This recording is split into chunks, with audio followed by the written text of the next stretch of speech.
የክርስቶስ ሕማም እንኳን ደርሶ ቀርቶ ሲሰማ ራሱ የሚያስደነግጥ ስለሆነ ይሄ የተሰቀለው የነሐሱ እባብ የክርስቶስ ምሳሌ ነበር። የነሐሱ እባብ መርዝ የለው። ክርስቶስም እንደዚሁ ሁሉ ንጽሐ ጠባይ ያላደፈበት ኃጢአትም ጭምር የሌለበት ንጹሕ አምላክ ለመሆኑ ምሳሌ ነው። የነሐሱ እባብ የተሰቀለው ምኑ ላይ ነው? እንጨት ላይ ነው፣ ከፍ ብሎ ነው።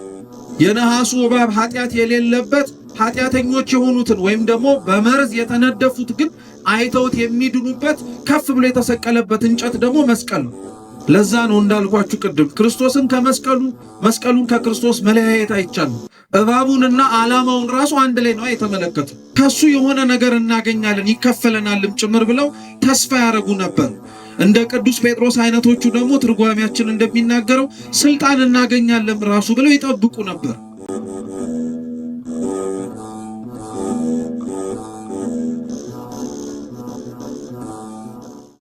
ክቡራን አባቶቻችን ካህናት፣ ሊቃውንተ ቤተ ክርስቲያን፣ ወንድሞች ዲያቆናት፣ መዘምራን፣ ከሩቅም ከቅርብም የተገኛችሁ የልዑል እግዚአብሔር ቤተሰቦች በወደደን ባከበረን በአምላካችን ፍጹም ሰላም እንደምን አመሻችሁ፣ እንደምን ዋላችሁ። ቸርነቱ ምሕረቱ ይቅርታው በእድሜያችን ላይ ጨምሮ በፊቱ ያሳየነውን የእምነት ማነስ የመግባር ጉለት ይቅር እያለ ለዚህ ያደረሰን የአባቶቻችን አምላክ ልዑል እግዚአብሔር ስሙ የተመሰገነ ይሁን። እንኳን አደረሳችሁ። አምላካችን ቅዱስ እግዚአብሔር ዓለምን ሁሉ ባዳነበት በቅዱስ ዕፀ መስቀሉ ዕለት እንድንሰበሰብ የረዳን ስሙ የተመሰገነ ይሁን።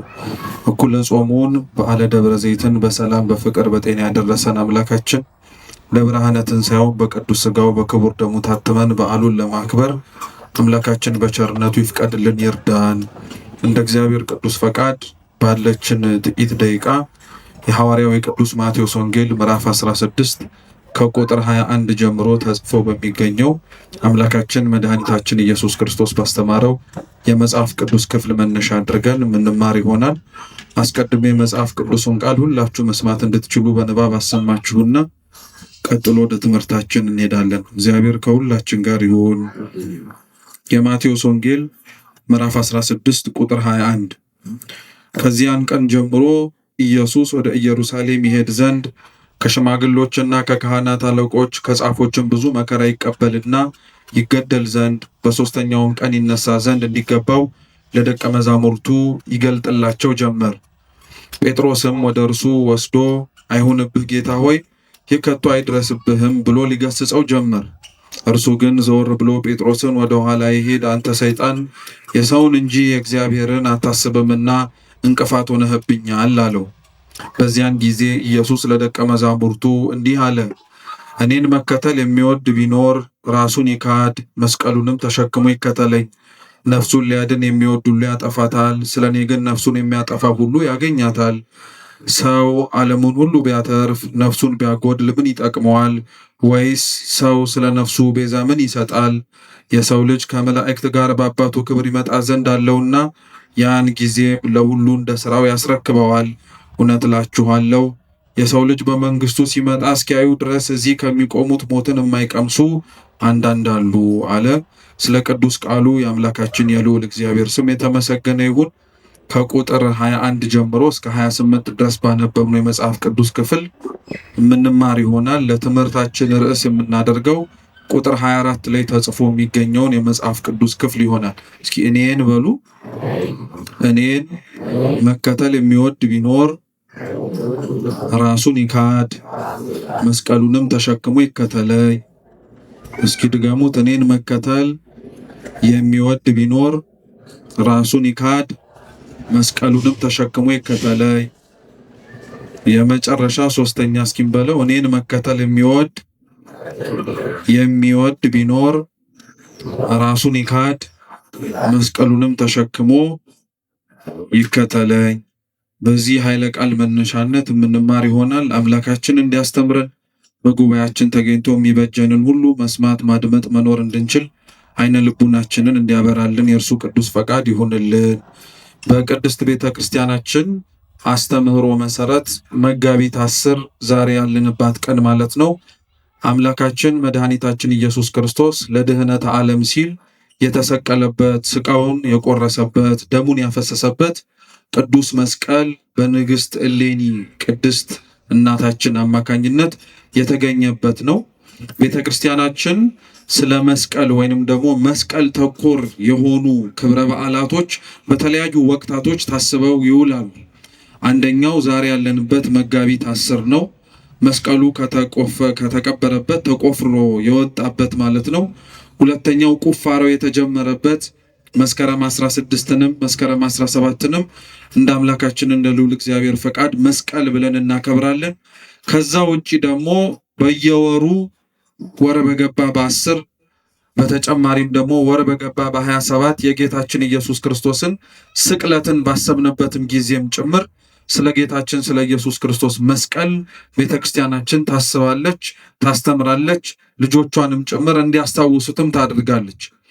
ይሄ ሲነበብ የሰማነው የማቴዎስ ወንጌል ምዕራፍ 16 ላይ ያለው ታሪክ ጌታችንና መድኃኒታችን ኢየሱስ ክርስቶስ አስቀድሞ የሚመጣውን ነገር ከመሆኑ በፊት ለደቀ መዛሙርቱ ስለሚቀበለው መከራና ሕማም የተናገረበት ነው።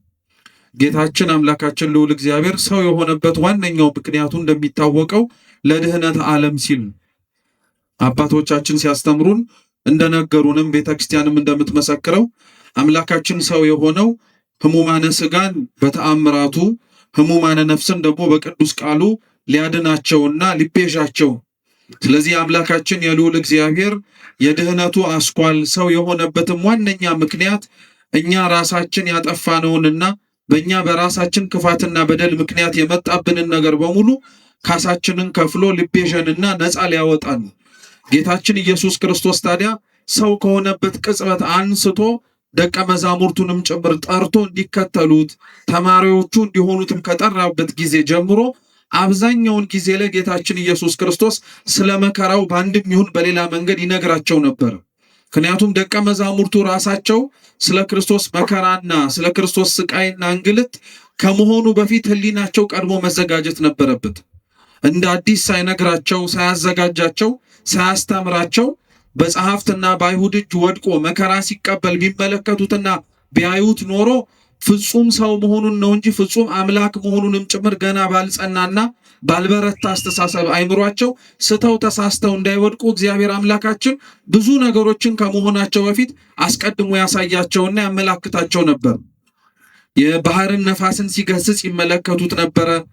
ከዛ አልፎም ደግሞ በጣም ብዙ ሺህ ሕዝቦችን እርቧቸው ጠምቷቸው ቃለ እግዚአብሔርን ከመስማትና ከማዳመጥ ተበትነው ወደ ገበያ እንዳይሄዱ ያመጧቸውን ጥቂት እንጀራና አሳ እያበረከተ ከአንድም ሁለት ጊዜ ላይ አሳይቷቸው ነበረ። ሕሙማንን ሲፈውስ አመላክቷቸዋል። ድውያንን ጭምር ደግሞ በሽታቸውንም ሲወስድ አመላክቷቸዋል። ያን ሁሉ ጌታችን ኢየሱስ ክርስቶስ ያደርግና ይፈጸም የነበረው በዋነኝነት ለምንድን ነው? በኋላ ላይ ይሄንን ሁሉ ሲያደርግ የነበረው አምላካቸው፣ መምህራቸው፣ ጌታቸው የሁላችንም ጭምር ጌታ የሆነው ኢየሱስ ክርስቶስ መከራና ችግር ሲቀበል ለእኛም ብሎ ዋጋ ሲከፍል እንዳይጠራጠሩና ልቡናቸው እንዳይናወጽባቸው ስለሚፈለገው ለዛ ነው ቤተ ክርስቲያናችን ስለ መስቀል በምታወራባቸው በየትኛውም ክፍለ ትምህርቶቿ ውስጥ ስለ ክርስቶስ መከራና ጭንቅ በምትሰብክበት በዛው አንደበቷ ኃያልነቱን፣ አሸናፊነቱን፣ አምላክነቱን፣ ሁሉን ቻይነቱንም ጭምር አብራ ትናገራለች። የሰው ልጅ ሕሊና ካልጸና በመንፈስ ቅዱስም ጭምር የታደሰ ካልሆነና ካልበረታ በቀር የክርስቶስ ሕማም እንኳን ደርሶ ቀርቶ ሲሰማ ራሱ የሚያስደነግጥ ስለሆነ ነው። ለዛ ነው ጌታችን ኢየሱስ ክርስቶስ ከመሆኑ በፊት አስቀድሞ ጸሐፍትና ፈሪሳውያን ሌሎችም በአይሁዳውያን ዘንድ የነበሩት የሚያደርሱበትን መከራና ስቃይ ገና ሳይሆን እንደሚሆንበት ሲናገር ቅዱስ ጴጥሮስ ሰምቶት ይሄ በአንተ አይሁንብህ አለ። ደቀ መዛሙርቱን ክርስቶስ የጠራቸው ከተለያየ ቦታ ነበር እና ሁሉም ጥለውት ያላቸውን ነገር በሙሉ ክርስቶስን ሲከተሉት ለጊዜው ጌታችን ኢየሱስ ክርስቶስ የሚሰጣቸውን በመናፈቅ ነበር አብረውት የነበሩት። ሲያበላ ሲያጠጣ፣ ሕሙማንን ሲፈውስ፣ ሌሎችንም ነገሮችንም ሲያደርግ ምናልባት ከእሱ ጋር አብረው በመዋልና በማደራቸው ተማሪዎቹ ደቀ መዛሙርቱ በመሆናቸው ከሱ የሆነ ነገር እናገኛለን ይከፈለናልም ጭምር ብለው ተስፋ ያደረጉ ነበር። እንደ ቅዱስ ጴጥሮስ አይነቶቹ ደግሞ ትርጓሜያችን እንደሚናገረው ስልጣን እናገኛለን ራሱ ብለው ይጠብቁ ነበር። ክርስቶስ ግን ደቀ መዛሙርቱን የጠራቸው ካሉበት ቦታ ሁሉ አብረውት መኖር እንዲችሉ የሰበሰባቸው ምድራዊ የሆነ ስልጣን እንዲሰጣቸው አልነበረም። ለዛም ብሎ የጠራቸው ማናቸውም አልነበረም።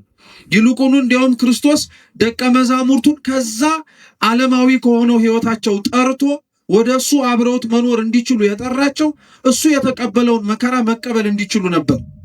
ስለዚህ ቅዱስ ጴጥሮስ በጊዜው ይሄ ስላልገባው ስለ ጌታ መከራና ስቃይ ከራሱ አንደበት ሲሰማ ይሄ ባንተ አይሁንብህ አለው። ሹመት ሽልማቱ የሚቀርበት መስሎት ጌታችን ኢየሱስ ክርስቶስ በሚደርስበት ለኛ ብሎ በሚከፍለው በምንም አይነት ዋጋ ውስጥ የተሰበሰቡት በሙሉ ከሱ መከራ ውስጥ የሚካፈሉትና የሚያገኙት ነገር የሌለ ስለመሰለው ባንተ አይሁንብህ አለ። የጌታችን የኢየሱስ ክርስቶስ መከራውን፣ ስቃዩን፣ እንግልቱን የምታስበው ቅድስት ቤተክርስቲያን ለዛ ነው መስቀል ብላ ስትጠራ ብዙ ነገሮችን አካታ ነው የምታነሳው። መጀመሪያ መስቀል ብለን ስንናገር የምናነሳው ወይም ስለ መስቀል ስታወራ ቤተክርስቲያን የምታስተምረው ስለ ክርስቶስ፣ ስለምን አልኳችሁ? ስለ ክርስቶስ። መስቀልን ከክርስቶስ ክርስቶስን ከመስቀል ወንጌልም ለያይቶ ስለማያሳየን መስቀል ብለን ስናወራ ሁሌም ስለ ክርስቶስ እናወራለን። አምላካችንን ጌታችን ኢየሱስ ክርስቶስንም ስንጠራው በአንጻሩ ደግሞ አብረን መስቀልንም ጭምር እናስታውሳለን። ሁለቱም የሚለያዩ ነገሮች ስላልሆኑ ነው። ለዛ ነው መስቀል ብለን መጀመሪያ ስናወራ የምንናገረው ክርስቶስ አምላካችን ስለተቀበለው ሕማምና መከራ ነው። ቅዱስ ጴጥሮስ እንዳልኳችሁ ይሄ ክርስቶስ የተቀበለውን እቀበለዋለሁም ጭምር እያለ ይናገር የነበረው መከራ ለሱ ሊያሰጠውና ሊያስገኘው የሚችለው ምድራዊ ሹመት ስለሌለ አይሁንብህ ነው። ክርስቶስ ግን ይሄንን ሁሉ ሊያደርግ የነበረበትና ሐሳብም ጭምር ኖሮት ወደ ምድር የወረደው ለቅዱስ ጴጥሮስና ለወንድሞቹ ምድራዊ ሹመትና ሽልማትን ለመስጠት አልነበር። በሱ መከራ በሱ በሚያየውና በሚቀበለው የቤዛነት ስራው በሙሉ በሚባል ደረጃ ለነ ቅዱስ ጴጥሮስ የሚያልፍና ምድራዊ የሆነውን ነገር ሊሰጣቸው ሳይሆን ዘላለማዊ የሆነውን መንግስቱን ሊያወርሳቸው መንገድ ሊያሳያቸው ነበር። ለዛ ነው ጌታችን ኢየሱስ ክርስቶስ በመስቀሉና በተቀበለው ሕማም በሙሉ እሱ ካልሆነ በቀር ሊያደርገው የማይቻለውን ነገር በሙሉ አድርጎልን። ለዛ ነው አምላካችን ከመሰቀሉ በፊት በመሰቀሉ የምናገኘውን ልክ እንደ ቅዱስ ጴጥሮስ ይሄ አይሁንብህ እንዳንል፣ ልክ እንደ ቅዱስ ጴጥሮስ ባልተሰቀለ እንዳንል በመሰቀሉ የምናገኘውን በረከትና በመሰቀሉ ምክንያት የምናገኘውን እጥፍ ድርብ ጸጋ እንድንረዳው በጣም በብዙ መንገድ አስተምሮናል። የመጀመሪያው እዛው አዲስ ኪዳን ላይ አምላካችን ኢየሱስ ክርስቶስ ያስተማረው ትምህርት አለ። ስለ መሰቀሉ ሳይሆን በአንጻሩ በስቅለቱ ምክንያት ስለምናገኘው ነገር በንጽጽር ከብሉይ ኪዳን ታሪክ ጋር ያመጣው ያስተማረው ትምህርት አለ። የቅዱስ ዮሐንስ ወንጌል ምዕራፍ 3 ላይ ተጽፎ የሚገኝ ታሪክ ነው።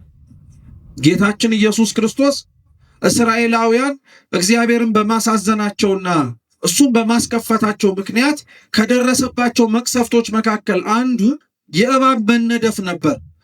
ኦሪት ዘጸአት ምዕራፍ 21 ላይ ያለ ታሪክ ነው።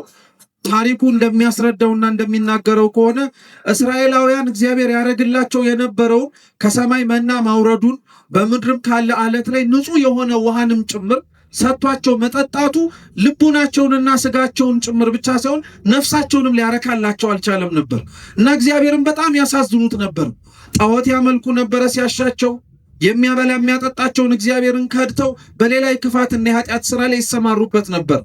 ስለዚህ እግዚአብሔር አምላክ ከላይ ከሰማያት መና ወርዶ ሊያበላን ይችላልን ብለው ባሙትና በተናገሩ ጊዜ ላይ መና ማውረዱን አወረደላቸው። በልተው ጠግበው እንኳን ሳያድሩና በልተው ጠግበውት እንኳን ጣዕሙን ሳያጣጥሙት ግን ወዲያውኑ የሚቀስም እባብ ሰደደባቸው። ሁሉንም ሰኮናቸውን እየነደፈ በጣም ብዙ ሺህ ሰዎች በዛች ዕለት ላይ ረገፉ። ወዲያውኑ ያሙትና እግዚአብሔርንም ጭምር በንግግራቸው ያሳዘኑት እስራኤላውያን መሪያቸው ለነበረው ለሙሴ ሄደው ጠየቁት፣ እባክህ ጸሎትን አድርግልን፣ ለምንልን፣ እግዚአብሔር ከዚህ ከመጣብን የእባብ መቅሰፍት እንዲታደግን እባክህ ጠይቅልን አሉ። ሙሴም ወደ እግዚአብሔር ጸለየ፣ ህዝቡን እንዲያድን፣ ህዝቡን እንዲምር፣ ይቅር እንዲላቸው ማለደላቸው። እግዚአብሔርም ለሙሴ አዘዘው፣ ከነሐስ የተሰራ እባብ በዓላማ ወይንም ደግሞ ከፍ ባለ እንጨት ላይ ሰቅለህ ለህዝቡ እንዲመለከቱት አድርጋቸው። ያንም በተመለከቱትና ባዩት ጊዜ ላይ እባብን የተነደፉት በመርዙም ጭምር ሊሞቱ የተቃረቡት በሙሉ ይድናሉ አለ። ጌታችን ኢየሱስ ክርስቶስ ይሄን ታሪክ ጠቅሶ ስለ ራሱ መሰቀል ከመሰቀሉ በፊት ነግሯቸው ነበር። ይሄን ታሪክ ያነሳው ለምን መሰላችሁ? የመሰቀሉን ጥቅም ማወቅ እንዲችሉ። እስራኤላውያን ቀስፏቸው ከነበረና ሰኮናቸውን እየነደፈ ከመጣባቸው እባብ የዳኑት ሙሴ የሰራውን ከነሐሱ የተሰቀለውን ከፍ ብሎ የተንጠለጠለውን እባብ ተመልክተው ነበር። ዛሬ ይሄ እባብ በነገራችን ላይ ለብዙ አይነት የቤተ ክርስቲያን ምልክቶች ወይም ዓለማዊ የሆኑ ቦታዎችም ይጠቀሙት። ለምሳሌ በቤተ ክርስቲያናችን ብፁዓን አበው ሊቃነ ጳጳሳት ይጠቀሙታል። የሊቃነ ጳጳሳቱን ወይም ቅዱስ ፓትርያርኩን በትረ ሙሴ የተመለከታችሁት ከሆነ ከላዩ ላይ የነሐስ እባብ የሚመስል እባብ ምልክቶች አሉ። ታሪኩ የሚመነጨው ከዚህ ነው። ታሪኩ የሚመነጨው መነሻ ምክንያቱም ይሄን ነው። ይሄን ታሪክ የገባው ሰው ቅዱስ ፓትርያርኩ የሚይዙት የበትረ ሙሴ ምሳሌነቱና ዓላማውም ይረዳል። ከቅዱስ ፓትርያርኩ ውጪ ደግሞ ይሄ በዓላማ የተሰቀለውን እባብ ሌላ ቦታ ብትፈልጉት የምታገኙት ፋርማሲ ነው። ፋርማሲ ስትገቡ ወይ በፋርማሲ ታፔላ ላይ አይታችሁ አታውቁ? የቆመ እንጨት ላይ የተንጠለጠለ ወይም የተጠመዘዘ እባብ ቆሞ እና ብዙ ሰው ግራ ይጋባል። እባቡን ከፋርማሲው ጋር ምን አገናኙ? እባብኛ የምናውቀው መርዝ ሲኖረው ነው። ነድፎ ሰውን ሲያጠፋና ሲገድል ነው። የሚመጣበትም ሰው ሲጸየፈውና ዞር በልልኝ ብሎ ሲያባረው አሊያም ቀጥቅጦ ሲገለው ነው የምናውቅ። ይሄኛው እባብ ግን የተለየ ምስጢር ስላለው ይሄኛው እባብ አንደኛ ከነሐስ የተሰራ ነው። ምን ማለት ነው? ያ የነሐሱ እባብ ልክ እስራኤላውያንን ነድፏቸው ሕይወትን እንዲያጡ ሞት እንዲመጣባቸው እንዳደረገው እባብ መርዝ የሌለው እባብ ነው። አንደኛ። ሁለተኛ ይሄኛው እባብ ከፍ ብሎ የተሰቀለ እባብ ነው። ያኛው መሬት ላይ እየሄደ ወይንም ደግሞ በመሬት ላይ እየተመላለሰ ሰኮና ሲነድፍ የነበረ ነው። ይሄኛው ግን ከፍ ብሎ የተሰቀለ እባብ ነው። ሶስተኛ ይሄኛውን እባብ እየተመለከቱትና እያዩት የሚሸሹት የሚርቁት ነው። ይሄኛው እባብን ግን በነሐሱ የተሰራውንና በዓላማ ላይ የተሰቀለውን ግን ለማየት የሚናፍቁት ነው። የሚሸሹት ስላዩትም ጭምር ደግሞ መዓትና መቅሰፍት ይመጣብናል የሚሉት አይደለም። ይሄ የተሰቀለው የነሐሱ እባብ የክርስቶስ ምሳሌ ነበር።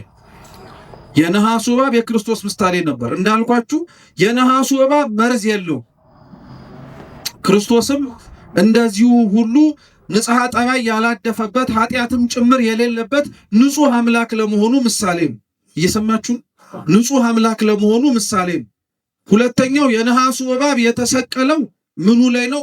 እንጨት ላይ ነው፣ ከፍ ብሎ ነው። የነሐሱ እባብ ኃጢአት የሌለበት ኃጢአተኞች የሆኑትን ወይም ደግሞ በመርዝ የተነደፉት ግን አይተውት የሚድኑበት ከፍ ብሎ የተሰቀለበት እንጨት ደግሞ መስቀል ነው። ለዛ ነው እንዳልኳችሁ ቅድም ክርስቶስን መስቀሉን ከክርስቶስ መለያየት አይቻልም። እባቡንና ዓላማውን ራሱ አንድ ላይ ነው የተመለከተው። እባቡ ለብቻ፣ በአንጻሩ ደግሞ የተሰቀለበትም ከፍ ብሎ የታየበትም ዓላማ ለብቻው ሆኖ አይደለም። ዓላማ እያለን የምንጠራው እንጨቱን ነው። እሺ እየሰማችሁ? ዓላማ ብለን የምንጠራው እባቡ ከፍ ብሎ የተሰቀለበትን እንጨቱን ተለያይተው ሳይሆን ስንት ሆነው ነው ያየናቸው? አንድ ሆነው ነው የተመለከትናቸው። አንድ ሆነው ነው ያየናቸው። ስለዚህ እባቡ ለክርስቶስ ምሳሌ ሲሆን መርዝ አለመኖሩ ክርስቶስ ኃጢአት እንደሌለበት ማስተማሪያ ሲሆን ያ እባቡ የተሰቀለበት እንጨት ደግሞ የምን ምሳሌ ነው አለ? የመስቀሉ ክርስቶስ ከፍ ብሎ የታየበት የመስቀሉ ምሳሌ ነው። ይሄ ብቻ ግን አይደለም። ቅዱስ ጎርጎርዮስ ዘንዚናዙ ከፍ ብሎ የተሰቀለውን እባብ ይመለከተውና ምን ብሎ ይናገራል? ይሄ እባብ ይላል። እየሰማችሁ? ይሄ እባብ ልክ እንደዛኛው እንደተናደፈው እና መርዝም እየረጨ እንደገደለው እባብ አይነት እባብ አይደለም ይልና ይሄኛው እባብ መከራ፣ ስቃይ፣ እንግልት ብታቀርቡበት አይሰማውም ይላል። አሁን ለምሳሌ የነሐስ እባብ ተሰርቶ ልክ ሕይወትና እንደሚንቀሳቀሰው እባብ ብትመቱት ይሰማል? ምን ስለሆነ ነው? የነሐስ እባብ ስለሆነ ነው አይደል? እና ቅዱስ ጎርጎርዮስ ምን ይላል?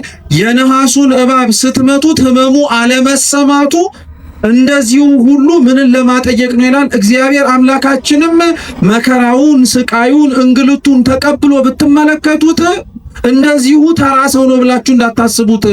ህማሙ አለመሰማቱን ልክ የነሐሱን እባብ ስትመቱት ህማም አይሰማውም እንዳላችሁት ሁሉ በመለኮታዊነቱ በእግዚአብሔርነቱ ጭንቅና መከራ ላለመድረሱ ማሳያ ነው ይላል። ቅዱስ ኤፍሬም ሶርያዊ ደግሞ የተሰቀለውን እባብ እየተመለከተ ምን ይላል? ይሄ የተሰቀለው እባብ ሕይወት የሌለው እባብ የሞት ምሳሌ ነው ይላል። ክርስቶስ ያሸነፈው በመስቀሉም ድል ያደረገው ምልክት ነው ብሎ ይናገራል። ስለዚህ ክርስቶስ በዛች ቅጽበት ላይ ይሄንን ታሪክ አንስቶ ለሕዝቡ ሲናገር የነበረው በመሰቀሉና መከራ በመቀበሉ ምክንያት እኛ ክርስቲያኖች የምናገኘውን በረከት እየነገረን ነበር። አንደኛ ያስጨነቀ እየነደፈም ጭምር ኃጢአት የተባለ መርዙም ሲዘራብን የነበረውን ሰይጣንን አሸነፈልን። አንደኛ።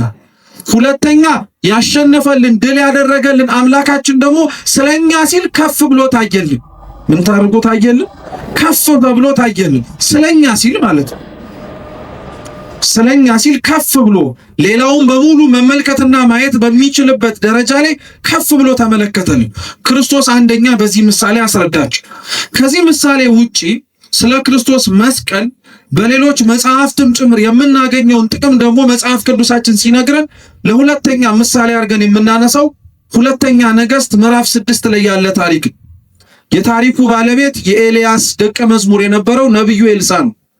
ኤልሳ ከደቀ መዛሙርቱ ጋር ወይንም ደግሞ ነቢያት በጥንት ሰብስበው ያስተምሯቸው ከነበሩት ተማሪዎቹ ጋር አብሮ በሚሄድበት ጊዜ ላይ ተማሪዎቹ ምሳር ይዘን ወይንም ደግሞ የምንቆርጥበት መጥረቢያ ይዘን እንጨትም ቆርጠን ማረፊያ የሚሆነንን መቀመጫ የሚሆንብንን ስፍራ እንስራ አሉ። ፈቀደላቸው፣ ስሩ አላቸው። ከደቀ መዛሙርቱ መካከል አንዱ በያዘው መጥረቢያ እንጨት ሲፈልጥ አቅራቢያው የነበረ ሐይቅ ወይንም ደግሞ ባህሩ የታቆረ ውሃ ስለነበረ ወዲያውኑ ይፈልጥበት የነበረው መጥረቢያ ወደ ውሃው ገባበትና ሰጠመበት። ያው መጥረቢያው መስጠሙ ያን ያክል የሚደንቅ ነገር አይደለም። ክብደት ያለው ነገር ስለሆነ ግዴታ ወደ ውሃው ውስጥ መስረግ አለበት፣ መግባት አለበት። ወዲያውኑ ያ ደቀ መዝሙር ደነገጠና ወደ ኤልሳ ሄዶ ነገረው። የተበደርኩት የራሴ ያልሆነ የሰው መጥረቢያ ነው። እንጨት ልፈልጥ ስል ወደ ውስጥ ገባብኝና አሁን እንዴት ብዬ ላውጣው? ጠፍቶብኛል። ምን እባክህ እርዳኝ ብሎ ለኤልሳ ነገረው። ነብዩ ኤልሳ ምን አደረገ? ከዙሪያው መካከል ከነበሩት የእንጨት ቅርፊቶች ወይም እንጨት አነሳና ባህሩ ላይ ጣለ። እየሰማችሁ? ባህሩ ላይ ሲጥለው ኤልሳ የጣለው እንጨት ወደ ውስጥ ሰረገ። የሰረገው ብረት ደግሞ እንጨቱ ወደ ውሃው ውስጥ ሲገባ ከፍ ብሎ ወጣ። ያም ሰው የጠፋበትን ወይንም ደግሞ ተበድሬው ነበረ ሰው ሊቆጣኝ ይችላል ያለውን መጥረቢያ ተማሪው ይዞት ወጣ። ምን ለማለት ተፈልጎ? በተፈጥሮ ወይንም ደግሞ በምናውቀው መንገድ እኛ የምናውቀው እንጨት ሲንሳፈፍ ነው እንጂ ወደ ውስጥ ሲገባ አይደለም። በተፈጥሮ እኛ የምናውቀው ክብደት ያለው ነገር ልክ እንደ መጥረቢያ ያለ ነገር ወደ ውሃ ሲሰጥም ነው እንጂ ተንሳፎ ወደ ላይ ሲወጣ ነው። የትኛውም ሰው ድንጋይ ሲንሳፈፍ አይቶ ያውቅ። ድንጋይ ጥለነው ምን ሲያደርግ ነው የምናውቅ? ወደ ውስጥ ሲገባ ነው የምናውቅ። በዚህ ቅጽበት ላይ ግን እኛ ከምናውቀውና ከለመድነው አዲስ ነገርን እግዚአብሔር አምላክ በነቢያቱ በኩል አደረገ። ምን ሊያስተምረን ፈልጎ መሰላችሁ? ኤልያስ ጥሎ ኤልሳ የጣለው የነበረው እንጨት የጌታ የኢየሱስ ክርስቶስ የመስቀሉ ምሳሌ እንደሆነ ከአባቶቻችን ሐዋርያን አበው መካከል አንዱ ሰማዕቱ ቅዱስ ዮስጢኖስ የሚባል አባት አለ። በረከቱ ለሁላችን ትድረስ። እሱ ኤልሳ የጣለው እንጨት የክርስቶስ የመስቀሉ ምሳሌ ነው ይል። በአንጻሩ ደግሞ ተማሪው ሲጠርብበት የነበረው ወይንም ደግሞ ሲፈልጥበት የነበረው መጥረቢያ ደግሞ የሞት ምሳሌ ነው። ሲፈልጥበት የነበረው መጥረቢያ ወደ ውስጥ ገባ ወይንም ደግሞ ሰጠመበት። ልክ ለኤልሳ ያ መስጠሙን መናገሩ ማለት የሰው ልጆች በደረሰብን መከራ፣ ስቃይና እንግልት ሁሉ እግዚአብሔር ያድነን ዘንድ ጮህን። ኤልሳ የተባለው ክርስቶስ ነው። ክርስቶስም መስቀሉን ላከልን ወይም ተሰቀለልን። ባህሩ ላይ ጣለው ማለት ወደ ምድር ወርዶ ተሰቀለ ማለት ነው። የክርስቶስ መስቀል ልክ እንደ ኤልሳ እንጨት ወደ ውስጥ ገባ ማለት የክርስቶስ መስቀል አሸናፊነቱ ወደ ጥልቅ ወደ ተባለ ወደ ሲኦል ወረደ ማለት ነው። በሱ የመስቀሉ የቤዛነት የማዳን የመውረድ ስራ ደግሞ እኛ ውስጥ የነበርነው መጥረቢያዎቹ የተባለን ኃጢአተኞቹ ምን አድርገን ወጣን ማለት ነው? ከፍ አድርገን ተንሳፈን ወጣን ማለት ነው። ስለዚህ የክርስቶስ መስቀል ምን ጥቅም አገኛችሁ? ምንስ ጥቅም ሰጣችሁ ተብለን ብንጠየቅ ሲኦል ውስጥ የነበርነውን ሁሉ ልክ እንደ መጥረቢያው ከፍ ብለን እንድንወጣ አደረገ እንላለን። እስኪ ከሲኦል አስወጣን በሉ። ከሲኦል አስወጣን ማለት ነው። ስለዚህ ይሄን ጴጥሮስ ስላልተረዳ ጌታ ሆይ ይሄ በአንተ አይሁንብህ ብሎ ተናገረ። ጌታችን ኢየሱስ ክርስቶስ ግን እንዳልኳችሁ ስለ መስቀሉ ሲናገር፣ ስለ ሕማሙ ሲናገር ጴጥሮስ ያልተረዳው የመጀመሪያው ነገር ቢኖር ሕማሙና እንግልቱ ሊሰጠው የሚችለውን በረከት፣ ሕማሙና እንግልቱን በመከተሉ ምክንያት ሊያገኘው የሚችለውን ረድኤት ስላልተረዳው ነው ይሄን ያለው። ዛሬም ድረስ በነገራችን ላይ የክርስቶስ መስቀል ያልገባን ሰዎች በጣም ብዙ ሰዎች አሉ። የክርስቶስ መስቀል የድህነት ስራው የፈጸመው የቤዛነት ስራ በሙሉ ምን ማለት እንደሆነ ትርጉሙ ያልገባን ማለት ነው። ትርጉሙ ያልገባን ማለት በነገራችን ላይ ክርስቲያኖች መሰቀሉን የማናውቅ ለማለት አይደለም። ሕማም መቀበሉን ለኛ ጭምር ያልተረዳን ለማለት አይደለም። እሱ የተረዳውና የገባው ሰው ሕይወቱ በሙሉ ዋጋ እንደተከፈለለት ሆኖ ነው መኖር ያለበት። መስቀሉ አልገባንም የምንለው አኗኗራችን ዋጋ እንደተከፈለለትና አምላክ ሕይወቱን ሰጥቶ የኛን ሞት እንደወሰደልን አይነት አይደለም። አሁንም ድረስ በኃጢአት በነውር በክፋት በበደል የምንመላለስ ሰዎች ስለሆነ የመስቀሉ ትርጉም ገና አልገባንም። በዓሉን የምናከብረው በክብረ በዓሉም ጭምር ስለ መስቀል ቤተክርስቲያን መላልሳ የምትሰብክበት ምክንያት መስቀል ትርጉሙ ምልክቱን ከማየት የሚጀምር ይሁን እንጂ ውስጡ ያለው ግን የክርስቶስ ሕማም የሰጠንን ሕይወት ያወጣልንንና ያስገኘልንንም ጭምር ነገር መረዳት ላይ ስለሚያተኩር ነው። ለዛ ነው ቅዱስ ጴጥሮስ ይሄ ያልገባው በክርስቶስ መስቀል ምን እንዳገኘ። ቅዱስ ጴጥሮስ ብቻ አይደለም፣ በእርግጥ ሌሎችም በጊዜው የነበሩት በሙሉ ክርስቶስ ያረገው የነበረው ነገር በሙሉ በጣም ግራ ይገባቸው ነበር። ተመልከቷቸው፣ አይሁድና ፈሪሳውያን ስለ ክርስቶስ መሰቀልና መከራ መቀበል በጣም አድርገው ይናፍቁና ይወዱ የነበሩ ነበሩ። መከራው እነሱን ራሱ እንደሚያድናቸው አላወቁም ነበር። የሱ መከራና ጭንቅ መቀበል ለነሱም የሚሆን አልመሰላቸውም ነበር። እነሱ በመሰቃየቱ በመንገላታቱ መከራ በመቀበሉ በቃ በዛው የሚያበቃና ጉዳዩን ጭምር የሚገባደድ እነሱም ሰላም የሚያገኙ መስሏቸው ነበር። ክርስቶስ ግን ለሚያሰቃዩትና መከራ ለሚያበዙበት ሰዎች ራሱ ሕማሙን ችሎ ይቀበል የነበረበት ምክንያት ከዚህ ካልሆነ በቀር ለነሱ ሕይወት የሚሰጥበት መንገድ ስላልነበረ። ይሄ ብቻ አይደለም፣ የክርስቶስን መስቀል ስታስቡ አብራችሁ የተቀበለውን መንገድም ጭምር እንዳትረሱት ክርስቲያኖች። ጌታችን ኢየሱስ ክርስቶስ ከተሰበሰብንባት ከዚች ከሐሙስ ማታ ምሽት ጀምሮ እስከ ዓርብ ድረስ በቆየበት ቆይታው እያንዳንዱ መንገዱ ምንም አይነት የሰላም መንገድ አልነበረም። በጣም ጭንቅ የበዛበት በጣም መከራም ጭምር ያየለበት ነበር። በአንድም የአስተምህሮ ጉዞ ላይ አምላካችን ኢየሱስ ክርስቶስ ደቀ መዛሙርቱ ገመድ ይዘው እሱ ሰይፍ ይዞ በጉልበትና በኃይል ሲያሳምን አላየነውም ነበር። እዚች ምሽት ላይ ግን አይሁድና ሊቃነ ካህናት የላኳቸው ወታደሮች ግን ሰይፍ ይዞ የማያውቀውን ክርስቶስ ሰይፍ ይዘው ነበር ለመያዝ የመጡት። ገመድ ይዞ ያላዩትን አምላካቸውን እነሱ ግን አንገት ውስጥ ገመድ አስገብተው እየሳቡ እንደ ከብት ነው የወሰዱት። መውሰድ ብቻ አይደለም፣ በፊት ለፊቱ በጀርባውም እየጣሉ ነበር የወሰዱት። ያ ብቻ አይደለም፣ ፍርድ በማይደረግበት ፍርድ ቤትም ጭምር ተሰብስቦ የአይሁድ ሸንጎ ምንም አይነት ምክር በማይፈጽምበት በማታው ክፍለ ጊዜ ነበረ ክርስቶስ ሲከሰስ የነበረው። በየትኛውም የዓለም ስርዓት ይሄን ማንም ሰው ያውቀዋል። በማታ የሚከፈት ፍርድ ቤት አለ? የለም። በማታ ተሰብስቦ ምክር ተመክሮበት ውሳኔ የሚሰጥበት ፍርድ ቤት የለም። ለክርስቶስ ግን ሲሆን ያንን አድርገውታል። አይሁድ ይሄንንም ችሎ ዝም ያላቸው በዛም ቦታ ላይ አቆሙት። ሐናና ቀያፋ ከፊት ለፊቱ ቆመው ሲፈርዱበት ሲመረምሩት ስህተትን እናገኛለን ብለው ከንግግሩ ከትምህርቱ ከተግባራቱ ሲያወሩት ክርስቶስ ምንም አላለም። ዝምታው ራሱ በቂ መልስ ነበረ። እነሱ ግን ሊረዱት አልቻሉለትም ነበር። ያም ብቻ አይደለም፣ በወዳጆቹ አብሮ ደግሞ ሰው ሆኖ ሊያድናቸው በተመላለሰ በሕዝቡ መካከል ብቻ ሳይሆን አሳልፈውም ጭምር ለማያውቁት እኮ ለሮማውያን ሰጥተውታል። ክርስቶስ በእነሱም ፊት ተመርምሯል። ያኔም ዝም ብሏል። አንድ ሰው ከመሰቀሉ ወይም ደግሞ የሚሰቀል ከሆነ አይገረፍም፣ የሚገረፍም ከሆነ አይሰቀልም። ክርስቶስን ገርፈው ነው የሰቀሉት። ፍርድን አጉድለውበታል። በማታ መመርመር አይቻልም ብያቸዋለሁ። ተሰቅሎ መገረፍ ተገርፎ መሰቀል የሚባል ነገር አልነበረም። እሱን ግን ይሄንንም አድርገውበታል።